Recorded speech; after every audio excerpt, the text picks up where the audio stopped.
I'll never forget it. The whole building, just a gloom just came over the whole sort of program. As you know, I was actually doing the top 20 or something. You know, we used to have a request night, and then Tonight Show would play the top 20 songs over an hour or 2 hours or something. And we had travel commercials and all sorts of things going. And the program director at the time rang and said, "Look, the Erebus disaster has happened. Please take all the travel ads off, because it wasn't fitting, and the whole country was a big disaster, of course." And I remember just before we heard the word that the plane was not coming back, one of the records was the Bee Gees' Tragedy.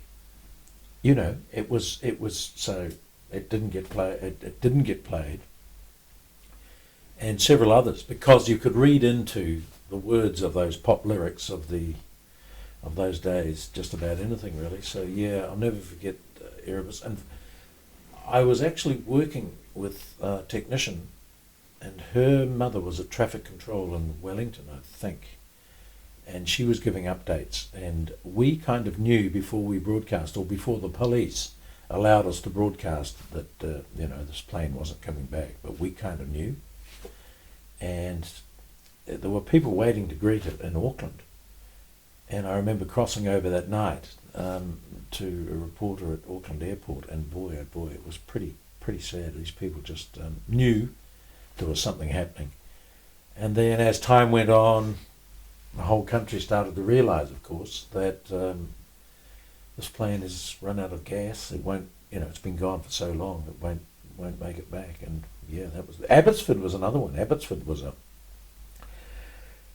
was a night not to forget, to be on air for what was going, but not the same consequence, of course. But all these houses sliding into the gully, that was another night. So that was live broadcasting by the seat of your pants. What are we going to do? Producer, you're working closely with your producer. You're thinking of of what you're broadcasting, what you're reporting, because somebody's listening, and you just had to bring the news as you saw fit. It was a real experience, I can tell you.